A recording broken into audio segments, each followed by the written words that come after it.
Welcome to another episode of The Brand Called You, a podcast and podcast show that brings you leadership lessons, knowledge, experience, and wisdom from thousands of successful individuals from around the world. I'm your host, Ashutosh Garg, and today I'm delighted to welcome a very, very senior professional and a leadership coach from Ireland, Dr. Simon Wester. Simon, welcome to the show. Hi, Ashutosh. Dr. Western is the CEO of Analytic Network Coaching. He's the founder of the Eco Leadership Institute. And just before we started recording, he was telling me he's taught at the Indian Institute of Management, Bangalore. So, Simon, before we get into coaching, tell me a little bit about your own background and what brought you to founding Analytic Network Coaching. It's a long story. I left school at 16. I worked in a factory.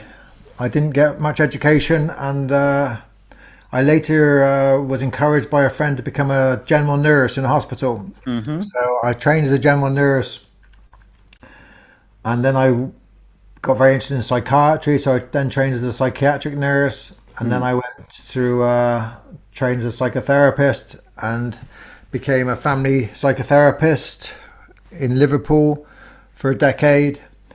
And then I got interested in organizations and why they were functional and dysfunctional. And I was quite troubled by the health system, and I thought it could be run much better and wondered why it wasn't. So I went to study leadership. And I studied first at the Tavistock Clinic, where we look at psychoanalysis and the unconscious processes in leadership. And then I went to Lancaster University and I did a PhD in leadership. And since then I've published books on leadership and on coaching. I was the director of coaching at Lancaster University. So I've been on this journey, and I kind of share it as though when I worked in a factory and I worked as a nurse, it was working with the body, because it was manual labor in the factory, and nursing was all about the kind of the physical body, working with the living and the dying. And then in psychiatry, it's about working with the mind, and then and the psychology of an individual. And then the family therapy is working about the family system and working with teams and thinking about kind of how our relationships affect us. And then I went on to work with whole organizations as an organizational consultant and as a leadership scholar, and then with wider society. So there's this journey from the body to the mind, to the individual, to the family, to the team, to the organization, and to society. This is my journey to coaching. That was quite amazing. And, when I was reading about you, I was fascinated to read that, there are two terms. One is eco leadership and the other is autonomist leadership. Yeah. Help me understand these terms, and please do give some examples. Well, I wrote a book on my PhD on leadership. I looked at leadership over 100 years from a Western perspective. I studied the kind of the Western literature on leadership. And there was four main discourses, four main approaches of leadership over that 100 years. And the first was controller leadership. And that was really about like factory work, where you really controlled the resources, and human beings were there as cogs in the wheel of the machine, so it's all about control. Then in the post-war era, we went to therapist leadership, where the idea was a happy worker is a more productive worker. So you had Maslow, and you had all these influences around sort of bringing psychology into leadership and understanding group dynamics and team dynamics and motivation. And then we had a period in the 80s, which I call Messiah leadership, and that was about transformational leaders, this idea that you'd get this charismatic leader who'd set out a vision and everyone would follow them wonderfully. And then the final phase is eco leadership, and this phase comes about kind of in parallel to the internet, to the new technologies, to the globalization, and leaders are realizing that you have to think about organizations as ecosystems within ecosystems. So we live in ecosystems made up of technology, people, and the environment, and we have to try to understand how to take up a leadership position within that. And it's a very different mindset from being a Messiah leader, a controller leader, or a therapist leader. So this is a theory and practice of leadership I've developed, and I work on companies all over the world using this methodology. So Simon, you spoke about four different kinds of leadership. Can you give me examples for each one of them? Yeah, so controller leadership is a typical kind of factory setup where you have a controller leader. And just to say that it's actually returned through algorithmic leadership, through technology, where we get controlled by numbers, we get controlled by our algorithms. So there's a new form of control of leadership out there at the moment, and you'll see that in tech companies a lot, where and in the gig economy, where everything you do gets measured and controlled by the technology. Mm-hmm. Therapist leadership is very common in helping in caring institutions, in education settings. Typically, it's a manager who's good with people. It's about people, people, people. So HR departments focus on the therapist leadership, and it's about, coaching is a good example of it, and coaching leader. Messiah leadership, Steve Jobs would be a classic. Yeah. So somebody with a vision, they set out a vision, and then he gets followers from employees and from customers who just follow his vision, and he's a classic example. And they create a culture around it, so you get an Apple culture, and people kind of work long hours because they believe in Steve Jobs' vision, and then eco leadership is more difficult because it's not about an individual leader so much. So you can't name an individual leader. It's about leadership throughout the system. It's about more distributed leadership. Get it in companies like Patagonia, where there's an ethical drive, so they think about the environment a lot, and they also distribute leadership. So people choose their own holiday times, they choose their own work patterns, and they take up leadership from the edges rather than just from the center. So that's the example I give you. And how do you define network leadership? It is very connected to eco leadership. So ecosystems and networks are in some ways interchangeable. They're very hard to define, actually. People think of ecosystems as natural, they think of the rainforest, but I always say that it's about technology, people, and the environment. And within that, you'll get networks. We live in a network society, and we have to think about kind of network leadership. It's about how you make connections to others. So if you're leading an organization, or if you're a middle manager, you don't think about how you can influence with your charisma, or you can influence with your power. You think about who you can connect in the system where they can make a difference. And that's network leadership. It's about making connections to others. And now the $1 million question: are leaders born or are they made? Leaders, we all have kind of personalities, and we're all kind of created with our social environment. So we're made, really, we're socially constructed, really, but we have biological, and we have kind of personalities which kind of take us in different directions. So we all kind of there's this interrelationship between kind of us as individual actors and there's a social kind of places we find ourselves. So both. Very interesting. So let me move now to a few questions on coaching. My first question is, how has your own background, I mean, you worked in factories as a nurse, you trained yourself as a psychiatrist, you've done a PhD in leadership, you worked in different countries. How has your background supported your own coaching philosophy, your style, and your values? Massively.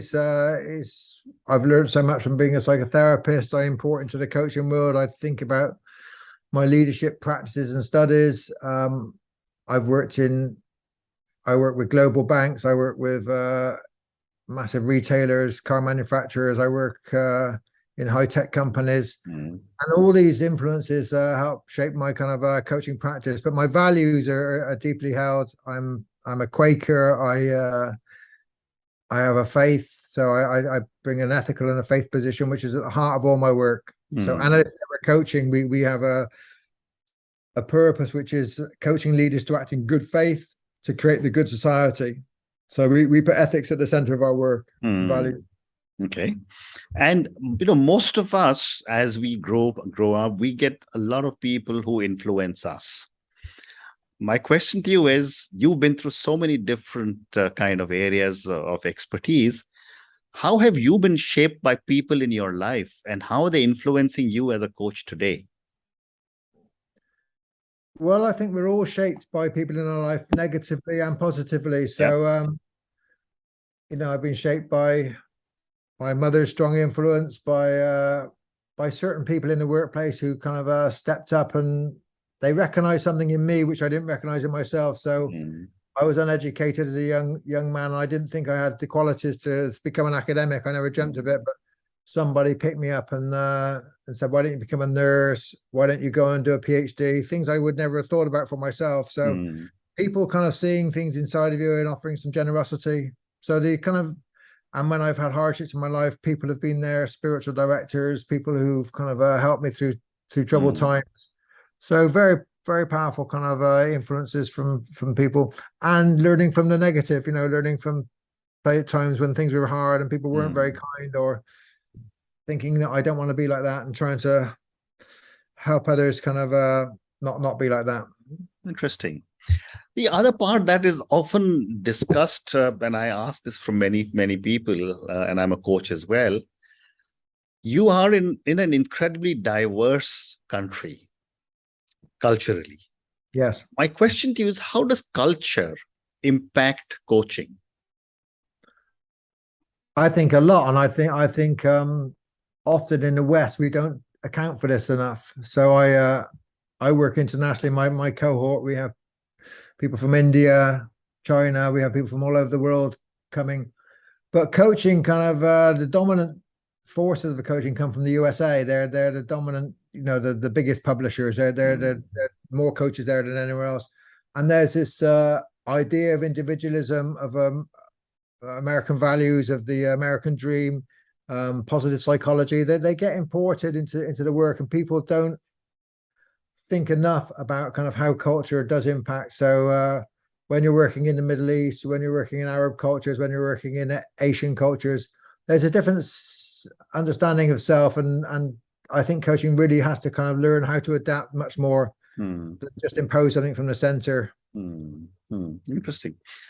My next question is, tell us a little bit about you shared with me the historical context of how you reached where you are today.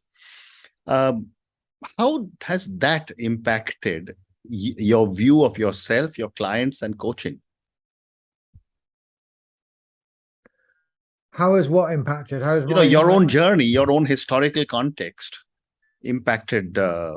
Well, massively. I mean, I run a podcast show called Edgy Ideas, and on that I share a lot about my own personal journey. In my books, I always start by writing what authored the author. And that's the first chapter, because I don't think you should share kind of ideas or wisdom or theories without saying where they come from. So I take people on a journey about where I've been, and I make the links between how the hospital environment affected my thinking, how the psychiatry experience affected my thinking, and how it shapes my kind of way of working now. So absolutely 100% is and the work I do as a coach, I ask my clients to locate themselves, to find their place, to locate themselves and think about their own histories and their own stories around what shapes their values, and not just think of their values as a given, but start to make sense of them. Wonderful. And what would you say are some of your own unique perspectives that you take to your global clients? Well, I bring an unusual mixture of psychoanalysis, which is working with the unconscious, critical theory, which questions the structures of power, but I also dig deep into kind of theology and spirituality. So I draw on a deep well of soul guide coaching, where we guide souls from spiritual directors kind of influences. And I bring an ecosystemic perspective, which is about kind of the environment is kind of really big in our thinking, climate change, and also how we kind of are impacted by our environment. So you living in New Delhi have a very different environment from me living in Galway, and what does that do to us? Correct. Well said. One more question on coaching, and then I've got a couple of more questions after that. This is now the age of the young leaders, the millennials and the Gen Z individuals are now getting into positions of leadership, and I have a lot of respect for the amazing perspectives they are bringing. As a coach, what are some of the areas in your view the millennial leaders and the Gen Z leaders need to be coached in? Critical thinking. I think there's so much information out there, there's so much to navigate, and people choose where to get their information from. So you have to you have to develop a real kind of critical mindset to kind of separate fake news from real news, what's important. So that'd be one thing I think to really, and I noticed that I don't think there's enough critical kind of theory or critical thinking being taught. So that's really part of my coaching work. Managing the self. So people talk about snowflakes, and but emotions are very high in our lives. Emotions have kind of been elevated. In our generations, we were told to have a stiff upper lip, where emotions in the new generation are very alive and there. So how we manage our own emotions and manage the emotions of others we're leading is very, very important. That's two things I would say. Interesting. So I have time for two more questions. My next question is, when I was reading about you, you have an organizational development intervention program. Tell me a little bit about this program and what do you do here? Well, we tailor it for every organization, so it's not a top-down kind of program where we just go in and say this is what we're going to do. It starts by listening. So it starts by listening, but we have an intervention which combines coaching with organizational culture change, with teamwork. What we do is we sit down with an organization and we get them to draw maps, ecosystems of their organization, and then we think about where in that organization change needs to take place, where power lies in that organization, which nodes and clusters in that organization can lead change. So we map it out with them, and then we kind of design specific interventions which help lead organizational developmental change. Interesting. And my last question to you, and this is for the many people who will listen to our conversation, Simon. Given your own background and your vast and rich experience, what would you say are 3 lessons you would want our viewers and listeners to take away from your own journey and our conversation?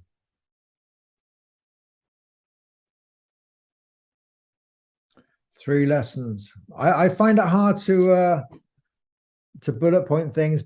I discourage it, but to try and answer you, 3 important things are generosity.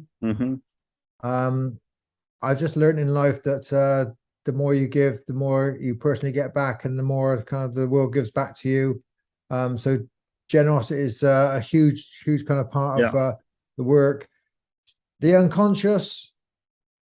We think that we're in control of our lives, but actually we have unconscious drives. Really pay attention to patterns in your life which are functional and dysfunctional, and try and understand your unconscious drives and your attachments to things. That's kind of really important. Yeah.